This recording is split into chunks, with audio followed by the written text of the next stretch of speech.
사랑하는 교회 성도 여러분, 한 주간 평안하셨습니까? 더 사모하는 마음으로 예배 자리에 나오신 여러분들에게 하나님의 귀한 은혜가 임하기를 간절히 소망합니다. 오늘은 베드로전서 1장 2장을 중심으로 함께 은혜를 나누고자 합니다. 베드로 사도는 이 소아시아에 흩어져 있는 성도들에게 편지를 쓰는데요, 이 편지를 쓰는 이유는 이 로마의 폭군 네로 황제의 박해가 시작될 무렵에 이 네로는 AD 64년에 이 로마의 대하제의 책임을 기독교인들에게 전가시키고 기독교를 박해하기 시작했습니다. 이 네로의 박해는 지방으로까지 번져서 당시 식민지였던 소아시아 지방까지 확산되었습니다.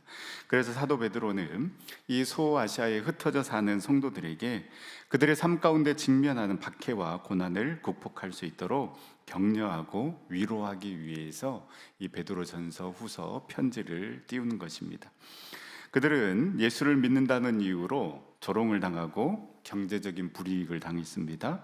가정 내 갈등이 일어나고 또한 지역사회에서 배제를 당하는 그러한 고난을 겪고 있었습니다. 그래서 신약 성경 가운데 가장 강력하게 고난 속에서 어떻게 믿음을 지킬 것인가를 다루는 책이 바로 베드로 전서입니다.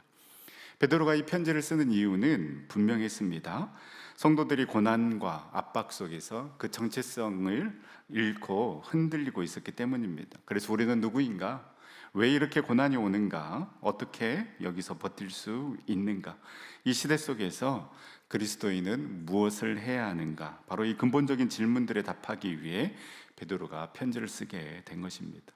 이 베드로전서 1장에 보면 베드로가 이 소아시아에 흩어져 있는 성도들을 어떻게 위로하고 있는지 기록하고 있는데요, 잠깐 그 내용을 한번 살펴보면 베드로는 먼저 이 소아시아에 흩어져 있는, 그래서 고난받고 있는 그들을 하나님의 택하심을 받은 자들이라고 부르고 있습니다. 베드로전서 1장 2절 말씀에 곧 하나님 아버지의 미리 하심을 따라 성령이 거룩하게 하심으로 순종함과 예수 그리스도의 핏부림을 얻기 위하여 택하심을 받은 자들에게 편지하노니 은혜와 평강이 너희에게 더욱 많을지어다. 여러분, 성도는 자기가 선택해서 구원받은 사람이 아닙니다. 2절 말씀처럼 하나님 아버지의 미리 아심을 따라, 하나님이 미리 아시고 선택한 사람이 바로 하나님의 자녀 성도들이다라는 것이죠. 요즘 TV 프로그램에 보면 이 경쟁 프로그램 또 오디션 프로그램이 참 많습니다. 그래서요, 그 인기 있는 프로그램들을 보면 이 죄다 오디션 프로그램입니다. 분야도 다양합니다. 뭐 요리, 노래, 연애 등등 다양한데요, 요리는 그 넷플릭스의 흑백 요리사가 유명하죠. 최종 우승자뿐만 아니라 여기에 나온 모든 셰프들이 다 유명해졌습니다. 노래 오디션 프로그램은 너무나도 많습니다. 여러분들이 좋아하는 미스터 트롯, 미스 트롯 다 이 오디션을 통해서 임영웅, 송가인이라는 최고의 스타들이 나왔습니다.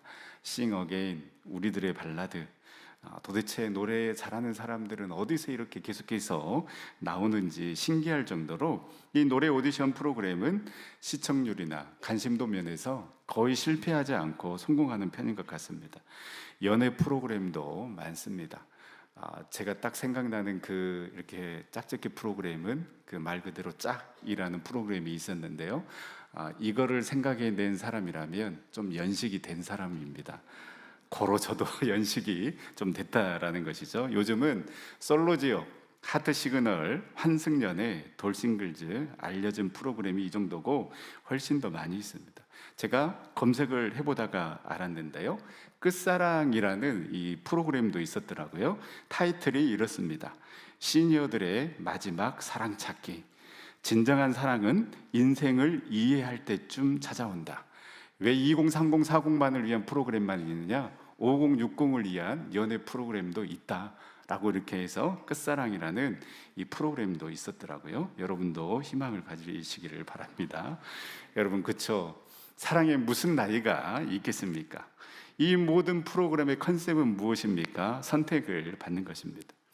시청자들의 선택을 받든 또 출연자들끼리 선택을 받는 건데요, 여러분, 누군가에게 선택을 받는다라는 것 기쁜 일이고 즐거운 일이고 감격스러운 일입니다. 그러나 여러분, 이 선택은 결국은 사람의 기준으로 선택을 하는 것입니다. 인기, 외모, 실력, 조건. 내가 봤을 때 저 사람이 훨씬 더 예쁘고 잘생긴 것 같아. 더 노래를 잘한 것 같아. 다 인간의 조건으로 결국은 선택하게 되는 것입니다. 그래서 이 사람의 선택은 늘 조건부이고 일시적이고 제한적입니다. 그런데 여러분, 성도는 사람이 선택한 것이 아니라 하나님이 태초 전에 미리 아시고 택하신 사람들입니다. 여러분, 사람의 선택도 이렇게 기쁜데 영원하신 하나님이 우리가 존재하기 전에 나를 선택했다. 여러분, 이보다 더 큰 은혜가 어디 있겠습니까? 지금 베드로전서의 성도들은 흩어지고 조롱받고 고난받고 있고 사람에게는 버려지는 그러한 경험을 하고 있습니다. 이들에게 이 베드로 사도가 가장 먼저 알려준 사실은 무엇입니까? 너희는 하나님께 택함을 받은 자들이다라는 것입니다. 사람에게 비록 버림받은다 할지라도, 비록 그 사람 때문에 고난받고 힘든 가운데 있다 할지라도, 그럼에도 불구하고 너희는 하나님께서 택하신 자들이다라고 베드로 사도는 위로하고 있습니다. 하나님께서 택하셨기 때문에 너희는 혼자가 아니다라는 것이죠. 하나님께서 택했으니 하나님께서 책임지신다라는 그 믿음, 이 정체성을 가지고 살아가라고 베드로 사도는 위로하고 있는 것입니다. 이 믿음과 정체성이 있었기에 이 당시 성도들은 그 조롱과 박해 속에서도 무너지지 아니하고 흔들리는 그 마음을 붙잡을 수 있었습니다. 사랑하는 전도교 성도 여러분, 우리도 이 믿음으로 고난 가운데서도 흔들리지 아니하고 우리 주님 바라보기를 간절히 소망합니다. 또한 지금의 내 형편과 상황이 비록 너무나도 초라하다 할지라도, 그럼에도 불구하고 나는 하나님께 선택받은 자임을 확신하며 다시 일어설 수 있기를 원하고, 또한 성도는 선택받기 위해 사는 사람이 아니라 이미 하나님께 선택받았기 때문에 그 감사함으로 담대함으로 살아가는 자임을 고백하며 지금의 고난과 그 어려움들을 이겨내는 참된 그리스도인들이 될 수 있기를 간절히 소망합니다. 두 번째, 베드로는 우리가 믿는 예수 그리스도는 산 소망이다. 그래서 너희들이 믿는 그 예수, 너희들이 지금 바라보고 있는 그 예수는 변치 않는 분, 진짜 소망이신 분을 바라보고 있으니 그 참된 소망을 가지고 살아가라고 위로하고 있습니다. 우리 베드로전서 1장 3절 말씀 다 같이 한번 읽어보도록 하겠습니다. 우리 주 예수 그리스도의 아버지 하나님을 찬송하리로다. 그의 많으신 긍휼대로 예수 그리스도를 죽은 자 가운데서 부활하게 하심으로 말미암아 우리를 거듭나게 하사 산 소망이 있게 하시며. 여러분, 우리 믿는 자들이 예수 그리스도를 통해 갖는 소망은 산 소망이라는 것입니다. 왜 그렇습니까? 예수 그리스도가 가장 절망적이라고 할 수 있는 죽음을 이기고 부활하셨고, 그 부활하심으로 말미암아 우리에게 변치 않는 소망을 주셨기 때문입니다. 세상의 소망, 다시 말해 그리스도인들을 박해하는 그 로마의 권력이 아무리 크고 강하게 보일지라도 그것은 썩고 더럽혀지고 쇠하여 버릴 이 땅의 유업일 뿐입니다. 그러나 예수 그리스도를 통해 우리에게 주신 산 소망은 4절 말씀에 기록된 것처럼 썩지 않고 더럽지 않고 쇠하지 아니하는 유업을 있게 하시나니 곧 너희를 위하여 하늘에 간직하신 것이라. 그렇기 때문에 우리에게 주신 그 소망은 무엇입니까? 부활의 소망, 영원한 소망, 살아있는 소망입니다. 우리의 시선이 이 산 소망이신 예수 그리스도께로 향하기를 간절히 소망합니다. 여러분, 썩은 동아줄과 같은 그 세상의 권력과 불을 쫓지 말고 살아있는 소망이신 그 예수 그리스도를 확실하게 붙잡는 저와 여러분들이 될 수 있기를 간절히 소망합니다. 여러분, 우리가 이처럼 산 소망을 갖기 위해서 우리가 인정해야 될 것이 있습니다. 그것은 바로 우리는 나그네로 이 땅에 왔다라는 것입니다. 그래서 베드로는 이 수신자들을 흩어진 나그네요라고 이야기하고 있습니다. 그러니 너희들이 이리저리 흩어져서 살아가는 것에 대해서 좌절하지 말고 실망하지 말라는 것입니다. 우리는 나그네이기 때문에 그렇게 흩어져서 여기저기서 살아갈 수밖에 없는 존재이다라는 것이죠. 그리스도인들은 이 땅에 살지만 이 땅에 속한 사람이 아니라 하늘에 속한 하늘 백성임을 알아야 한다라고 베드로는 이야기하고 있습니다. 우리가 잘 아는 히브리서 11장에 나오는 많은 믿음의 선조들이 정말 어렵고 그 힘든 상황을 견딜 수 있었던 것은 그들에게는 나그네, 우리가 살아가는 이 삶은 나그네의 삶이다라는 믿음이 있었습니다. 그 나그네 신앙인으로서의 그 믿음이 있었기 때문에 천국 시민권자로서 하나님이 계획하시고 지으시고 완공하실 그 하늘 성을 바라보며 나아가는 믿음이 그들에게 있었던 것입니다. 여러분, 나그네 신앙이 있어야 예수 그리스도를 바라볼 수 있습니다. 여러분, 나그네 신앙이 있어야 세상 것에 집착하지 아니하고 세상을 이길 소망을 갖게 되는 것입니다. 그래서 여러분, 우리 믿음의 선배들이 불렀던 찬양 중에 이 세상은 나그네 길이라는 찬양이 있습니다. 이 세상은 나그네 길, 나는 다만 나그네, 나의 집은 저 하늘 저 너머에 있고 천사들은 하늘에서 나로라고 부르니 나는요 이 땅에 있을 마음 없어요. 3절에 보면 이 세상은 어젯밤의 꿈과 같은 천막집, 그 기쁨은 저마다 물거품 같고 해 아래서 바람 잡은 것과 같이 헛되니 나는요 주님만 섬기고 살래요. 우리 후렴부부 한번 다 같이 불러볼까요? 이 세상 나의 집은 아니요 우리 구주 머지않아 다시 오실 때 천사들은 하늘에서 나로라고 부르니 나는요 이 땅에 있을 마음 없어요. 믿음의 우리 선배들이, 또 지금 이 자리에 앉아있는 우리 귀한 믿음의 어르신들이 이 찬양을 부르면서 그 힘들고 어려운 시기들을 이겨냈습니다. 그 힘들고 어렵지만 그러나 우리는 나그네로 이 땅에 왔기 때문에 순간적인 거야. 우리는 영원한 하늘나라, 하나님께서 예배해 놓으신 그 하늘집이 있는 거야. 그 믿음으로 나아갔다라는 것이죠. 여러분, 마치 이 땅에서 영원토록 살 것처럼 우리 그렇게 살아가고 있지는 않습니까? 여러분, 그 마음 때문에 분하고 원통하고 집착하게 되고 욕심 부리면서 살아가게 되는 것입니다.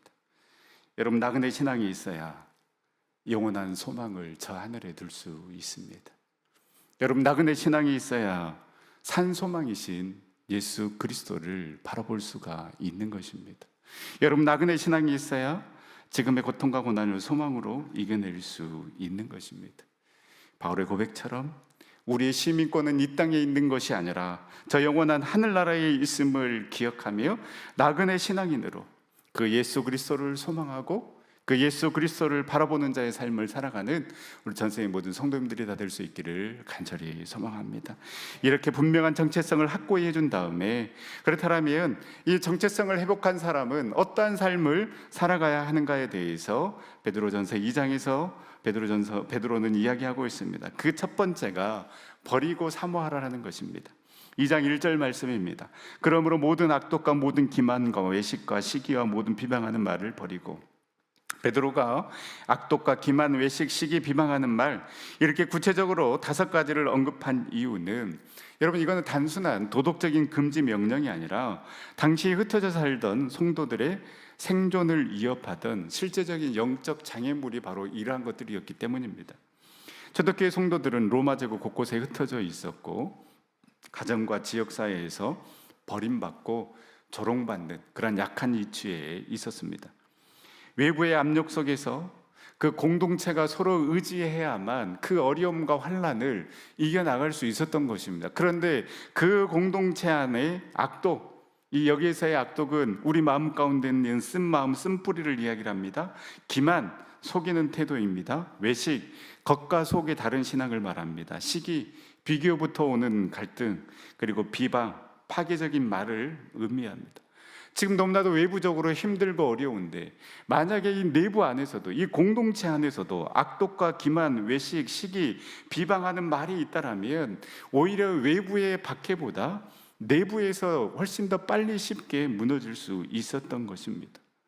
그래서 이 5가지는 흩어진 디아스포라 공동체가 결코 감당할 수 없는 영적인 적이었기 때문에 베드로는 가장 먼저 이러한 것들을 버리라고 말합니다. 이 정체성을 지키기 위해서는 먼저 이 내면에 있는 그 찌꺼기들을 온전히 털어내야 한다라는 것입니다. 이 5가지는 여러분 초대교회의 문제만이 아니라 오늘 우리 안에서도 여전히 믿음의 성장을 가로막는 영적인 적인 것입니다. 우리도 이러한 것들을 온전히 버림으로 나의 신앙과 믿음도 든든히 세울 뿐만 아니라 공동체도 견고하게 세우는 성숙한 우리 그리스도인들 될 수 있기를 축복합니다. 이렇게 우리의 신앙의 정체성을 지키기 위해서 그 내면의 찌꺼기들을 온전히 버리라고 권면한 바울은 이제 2절에서 갓난 아기들 같이 순전하고 신령한 젖을 사모하라고 권면하고 있습니다. 이 모든 것들을 버렸으니 이제 무엇으로 채워야 하게 되겠습니까? 말씀으로 채워야 합니다. 그 갓난 아기들이 어머니의 젖을 사모하듯, 그리고 그 젖을 통하여서 이 갓난 아기들이 성장해 가듯 우리도 이 갓난 아이의 모습처럼 하나님의 말씀을 사모해야지만이 구원에 이룰 수 있다는 것입니다. 그 구원에 이르도록 자라나갈 수 있다는 것입니다. 여러분, 영양을 보충하듯 이 갓난 아이들이 엄마의 젖을 통하여서 영양을 보충하듯 말씀을 통한 영적인 공급이 이루어져야지만이 우리에게 닥친 그 어려움과 환난을 믿음으로 말씀으로 예수 그리스도와 함께 예수님께서 주시는 그 능력으로 이겨나갈 수 있다는 것입니다. 신앙의 연수가 중요한 것이 아니라 여러분, 오늘도 나에게 주신 그 말씀을 붙잡고 말씀대로 살아가려고 하고 있는가? 그래서 그 말씀으로 인하여서 내가 자극을 받고 내 삶에 계속해서 이 말씀 때문에 변화가 일어나는가? 이 말씀 때문에 내가 삶의 자리에서 고민하고 갈등하고 있는가? 그래서 말씀 편에 서기 위해서, 하나님 편에 서기 위해서 내가 고민하고 치열하게 싸우고 있는가? 우리 모습을 점검해 봐야 하는 것입니다. 여러분, 만약 갓난아이가 엄마의 젖을 먹지 않으려고 한다면 2가지 이유일 것입니다. 첫 번째는 병들었기 때문입니다. 질병이 오면 우리는 식욕을 잃어버립니다. 여러분, 마찬가지로 신앙적으로 영적으로 병들어 있으면 우리는 말씀에 대한 식욕을 상실할 수밖에 없습니다. 여러분, 정말 하나님의 말씀을 사모하십니까? 얼마만큼 사모하고 있습니까? 정말 그 어린아이가 젖을 사모하듯 그렇게 우리가 하나님의 말씀을 사모하고 있는가? 여러분, 그렇지 않다면 우리의 신앙은 지금 병들어 있는 것입니다. 2번째는 무가치한 대용품을 먹고 있기 때문입니다. 여러분, 식사하기 전에 아이스크림이라든지 과자를 먹고 나면 정상적인 식사가 될 수가 없습니다. 그 무가치한 대용품, 별로 좋지도 않고 나에게 유익하지도 않는 그 무가치한 대용품으로 나를 채웠을 때에 우리는 참으로 사모해야 될 것들을, 공급받아야 될 것들을 공급받지 못하고 있는 것입니다. 내가 하나님보다 더 사랑하고 있는 것은 없는가? 내가 하나님 말씀보다 더 세상의 기준을 세우면서 그 기준에 합당한 삶을 살아가려고 노력하고 있지는 않는가? 그렇게 된다라면, 그러한 삶을 살아가고 있다라면 우리는 신령한 젖을 사모할 수가 없다라는 것입니다. 여러분, 우리는 그 맛을 알고 있습니다. 3절 말씀처럼 너희가 주의 인자하심을 맛보았으면 그리하라. 우리는 계속해서 성장해야 하고 성숙해야 합니다. 그래서 그 구원에 이르도록 자라나야 하는 것입니다. 여러분, 우리의 신앙과 믿음이 늘 그 자리에 머물러 있는 것이 아니라 이 갓난아이가 엄마의 젖을 사모하듯 우리 또한 하나님의 말씀을 사모하고 갈급해함으로 구원에 이르도록까지 자라나는, 성숙해 나가는 저와 여러분들의 믿음이 될 수 있기를 간절히 소망합니다. 베드로는 이제 우리의 시선을 예수께로 옮깁니다. 4절 말씀에 사람에게는 버림받아 되었으나 하나님께는 택하심을 입은 보배로운 산돌이신 예수께 나아가자라고 권면하고 있습니다. 왜 예수님을 산돌이라고 불렀겠습니까? 그 안에 생명이 있기 때문입니다. 우리가 산돌이신 예수님께 나아갈 때 너희도 산돌같이 신령한 집으로 세워져 간다라고 선언하고 있습니다. 여러분, 교회는 건물이 아니라 예수라는 머릿돌 위에 서로 연결된 사람들이 세워져 가는 공동체인 것입니다. 여러분, 성도는 홀로 존재하지 않고 산돌이신 그리스도께 붙어 있을 때에 비로소 살아 움직이는 돌이 되는 것입니다. 사랑하는 저녁의 성도 여러분, 이 산돌이신 예수 그리스도를 중심으로 우리 전성교회도 신령한 집으로 함께 세워져 나갈 수 있기를 간절히 소망합니다. 여러분, 왜 베드로가 산돌이시며 머릿돌 대신 예수 그리스도 앞에 나아가자라고 했을까요? 여러분, 힘들수록 어려울수록 그 고난과 핍박이 있을수록 예수 그리스도를 중심으로 주님의 몸된 교회를 함께 세워나갈 때에 힘을 얻을 수 있기 때문입니다. 함께 고난을 이겨나갈 수 있기 때문입니다. 그래서 베드로 사도는 그 머릿돌 대신 산돌이신 그 예수 그리스도와 함께 너희들의 그 신령한 집을 지어가자라고 권면하고 있는 것입니다. 결코 혼자 그 핍박과 그 고난을 이겨낼 수가 없는 것입니다. 나 혼자면 좌절할 수밖에 없지만은, 그러나 이 주님의 몸된 공동체에서 그 머릿돌 대신 예수 그리스도를 중심으로 그 신령한 집을 함께 세워간다라면 이 어려움을, 이 환난을, 이 고난을 이겨낼 수 있다라는 것입니다. 사랑하는 전성교회 성도 여러분, 우리 전성교회가 이러한 교회가 되기를 소망합니다. 예수 그리스도가 머릿돌이 되고 예수 그리스도가 주인이 되고 예수 그리스도가 반석이 되는 교회가 되어서 그 누구도 흔들 수 없는 전성교회가 되고, 그 예수 그리스도를 중심으로 함께 웃고 함께 울면서 함께 세워져가는 그런 사랑의 공동체, 돌봄 공동체, 선교 공동체가 될 수 있기를 간절히 소망합니다.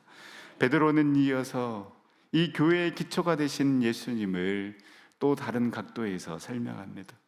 6절, 7절 말씀에서 설명하고 있듯이 건축자들의 버린 돌이 모퉁이의 머릿돌이 되었다라고 이야기를 합니다. 당시 건축 현장에서 여러분, 버린 돌은 쓸모없다고 판단되어 내버려둔 돌이었습니다. 그러나 하나님은 바로 그 버려진 돌을 건물의 방향, 안정, 구조 전체를 결정하는 머릿돌로 삼으셨습니다. 세상은 예수님을 실패자처럼 여겼습니다. 낮은 자리로 오셨고 십자가에서 죽으셨고 아무 영향력이 없는 것처럼 보였습니다. 그러나 하나님은 그 버린 돌을 가장 중요한 기초로 세우셨습니다. 여러분, 이것이 복음의 반전이자 하나님의 방식인 것입니다. 여러분, 이 진리는 저와 여러분들에게도 그대로 적용이 됩니다. 사람은 우리의 약함을 보고 버릴지 모르나 하나님은 우리의 연약함을, 그 약함을 사용하여 머릿돌로 귀하게 세우시는 분이심을 여러분 믿으시기를 바랍니다. 사람은 실패를 이유로 주저앉히지만 하나님은 실패의 자리에서 새로운 일을 시작하신 분이십니다. 전성교회 성도 여러분, 우리의 인생에도 버려진 돌처럼 보였던 시간들이 있습니다. 실패했던 순간들이 있고 사람들에게 잊혀졌던 순간들이 있고 나 스스로도 나를 귀하게 여기지 않았던 시간들도 있었습니다. 그러나 하나님은 그 돌들을 다시 꺼내어서 사용하신 분이십니다. 사람이 버려도, 상황이 버려도, 심지어 내가 나를 버려도 하나님은 그 돌을 머릿돌 곁에 세워서 귀하게 사용하십니다. 우리는 버려진 돌처럼 느낄 때에도 머릿돌 대신 예수께 붙어 있을 때에 우리는 다시 시작하고 다시 세워지게 될 줄 믿습니다. 여러분, 이 은혜가 우리에게도 임하여져서 우리 모두가 전성교회의 머릿돌이 되고 하나님 나라의 머릿돌이 되어서 귀하게 쓰임받는 우리 전생의 모든 성도님들이 다 될 수 있기를 간절히 소망합니다. 이제 베드로는 마지막으로 베드로전서 2장 9절 말씀을 통하여서 성도의 정체성을 분명하게 선언하는데요, 우리 베드로전서 2장 9절 말씀 다 같이 다시 한번 읽어보도록 하겠습니다. 그러나 너희는 택하신 족속이요 왕같은 제사장들이요 거룩한 나라요 그의 소유가 된 백성이니 이는 너희를 어두운 데서 불러내어 그의 기이한 빛에 들어가게 하신 이의 아름다운 덕을 선포하게 하려 하심이라. 아멘. 여러분, 이 선언은 너무나도 놀라운 선언입니다. 더구나 이 선언이 베드로에게서 나왔다라는 게 기적일 정도로, 여러분, 베드로는 뼛속까지 유대인이었습니다. 이미 우리가 묵상했듯이 이들이 마가의 다락방에서 성령을 받고 복음의 증인으로서의 삶을 살아갔지만 여러분, 이들은 예루살렘에만 머물러 있었습니다. 예수님은 분명 유대와 사마리아와 땅끝까지 이르러 내 증인이 되리라 그 지상 명령을 제자들에게 허락하여 주셨지만, 그러나 베드로를 비롯한 제자들은 그 성령의 충만함을 받고서도 예루살렘에만 머물러 있었습니다. 7 집사 중에 한 명이었던 빌립이 사도행전 8장의 사마리아 땅에 가서 복음을 전하고 성령의 역사가 나타났다라는 소식을 듣고, 그때 비로소야 베드로와 요한이 사마리아 땅에 가게 되는 것입니다. 그리고 사도행전 10장에서는 하나님의 환상을 통해 땅에 있는 4발 가진 짐승과 기는 것, 공중에 나는 것들을 잡아먹으라 라는 그 환상을 베드로에게 보여주었을 때, 사도행전 10장 14절에 베드로가 이르되 주여 그럴 수 없나이다. 속되고 깨끗하지 아니한 것을 내가 결코 먹지 아니하였나이다 라고 이렇게 그 하나님의 뜻을 거부하다가, 야, 하나님의 깨끗하다고 하신 것을 왜 네가 속되다고 하느냐라는 책망을 듣고 베드로가 깨지면서 이방인 고넬료에 가서 복음을 전했을 때 성령이 임함을 경험하고 그들에게 세례를 베푸는 장면이 사도행전 10장에 기록되어 있습니다. 이 베드로가 이때에 유명한 고백을 하게 됩니다. 사도행전 10장 34절에서 35절 말씀입니다. 베드로가 입을 열어 말하되 내가 참으로 하나님은 사람을 외모로 보지 아니하시고 각 나라 중 하나님을 경외하며 의를 행하는 자는 다 받으시는 줄을 깨달았도다. 여러분, 이 베드로의 깨달음이 바로 베드로전서 2장 9절 말씀을 선포하게 한 것입니다. 택하신 족속, 왕같은 제사장, 거룩한 나라, 하나님의 소유된 백성. 여러분, 이는요 다 이스라엘 백성들에게만 적용됐던 표현들이었습니다. 그러나 예수 그리스도를 통해 이 은혜가 우리에게도 임한 줄 여러분 믿으시기를 바랍니다. 신분의 변화, 영적인 변화가 우리 가운데 일어나므로 우리는 예수 안에 새로운 언약 백성, 언약 공동체가 된 것입니다. 여러분, 우리는 택하신 족속입니다. 하나님의 선택은 절대적인 주권적 은혜입니다. 하나님이 먼저 사랑하시고 하나님 먼저 우리를 부르시고 구별하셨습니다. 이 하나님의 부르심에는 결코 후회가 없는 것입니다. 그리하기 때문에 여러분, 각각의 부르심을 받은 자들이 모인 이 교회는 우연한 모임이 아니라 하나님의 계획 속에 있는 공동체임을 기억하시고, 이 하나님의 놀라운 뜻과 계획하심이 있는 이 전성교회에서 각각의 선택된 주님의 자녀들과 함께 교제하며 마음껏 하나님이 예배해 놓으신 그 은혜를 누릴 수 있기를 간절히 소망합니다. 이 은혜를 누리게 하기 위해서 내년에 교구 개편을 하는 것입니다. 또한 우리는 왕같은 제사장입니다. 예수님은 왕이시면서 제사장이시기에 그리스도와 연합된 성도도 왕같은 제사장으로 우리는 세움을 받은 것입니다. 이는 그리스도의 중보 사역에 참여하는 존재임을 선포하는 것입니다. 따라서 여러분, 우리는 하나님께 신령한 제사를 드리는 거룩한 제사장으로 예배자로서 살아가야 하는 것입니다. 또한 세상에 대해 그 하나님의 뜻을 나타내 보이는 자들의 삶을 살아가야 하는 것입니다. 우리는 거룩한 나라입니다. 세상의 가치를 가지고 살아가는 것이 아닙니다. 그 세상 속에서 예수 그리스도의 가치를 가지고 살아가야만 하는 존재인 것입니다. 비록 세상에 속해 있지만 그 세상과 구별되는 삶을 살아가야 함을 우리에게 분명히 알려주고 있는 것입니다. 그리고 여러분, 우리는 그의 소유된 백성입니다. 우리는 하나님이 귀하게 여기시는 특별한 소유무임을 기억해야 하는 것입니다. 우리의 가치는 세상의 평가에 의해서 가치가 매겨지는 것이 아니라 하나님의 소유됨에서 결정이 되는 것입니다. 내가 너를 지명하여 불렀나니 너는 내 것이라. 여러분, 우리는 하나님의 것입니다. 다른 곳에서 여러분의 가치를 인정받으려고 하지 마시고, 또 다른 곳에서 내 가치를 인정해 주지 않는다고 실망하지 마시고, 나는 하나님의 소유된 백성, 내가 너를 지명하여 불렀나니 너는 내 것이라고 말씀하시는 그 주님 안에 거함으로 말미암아 내가 하나님의 자녀임을, 그 하나님의 소유무임을 늘 자랑스럽게 여기면서 우리를 어두운 데서 불러내어 그의 귀한 빛에 들어가게 하신 그 아름다운 덕을 선포하는, 우리에게 베풀어 주신 그 놀라운 은혜를 선포하는 자의 삶을 살아가는 우리 전생의 모든 성도님들이 될 수 있기를 간절히 소망합니다. 말씀을 마치겠습니다. 사랑하는 성도 여러분, 세상은 선택받기 위해 경쟁하지만 성도는 이미 하나님께 선택받은 자들입니다. 세상은 우리의 약함을 보고 버릴 때가 있지만 하나님은 그 돌을 모리떨 옆에 귀하게 세우십니다. 세상은 어둠 속에서 방향을 잃지만 성도는 그 빛 가운데로 옮겨진 사람이고 그 빛을 선포하는 사명을 가진 사람입니다. 그러므로 우리는 이 정체성에 걸맞게 버릴 것은 다 버리고 악독, 기만, 외식, 시기, 비방 이 모든 것들은 다 버려버리고 신령한 말씀의 젖을 사모하는 삶을 살아갈 수 있기를 소망합니다. 이 말씀을 붙들고 누가 이렇게 선포하면서 나아갔으면 좋겠습니다. 나는 하나님께 택함 받은 자다.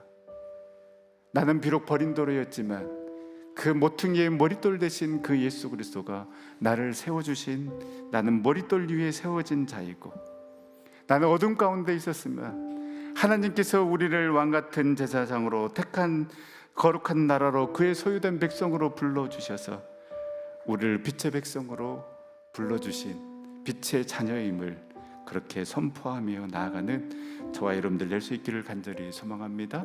그래야 해서 하나님께서 우리에게 베풀어 주신 그 아름다운 덕을, 하나님께서 우리에게 베풀어 주신 그 놀라운 은혜를 선포하는 자의 삶을 살아가는 그 귀한 사명을 감당하는 우리 전생의 모든 성도님들이 다 될 수 있기를 간절히 소망합니다. 우리 하나님께 찬양하며 기도 자리로 나아갈 때에 우리는 세상 속에서 때로는 버려진 돌처럼 느낄 때가 많이 있지만, 그러나 우리는 머릿돌 대신 그 예수님께 붙어 있어서 다시 세움을 받고 또한 빛으로 세상 가운데 빛 되신 자의 삶을 살아갈 수 있도록 우리를 인도하여 주시옵소서.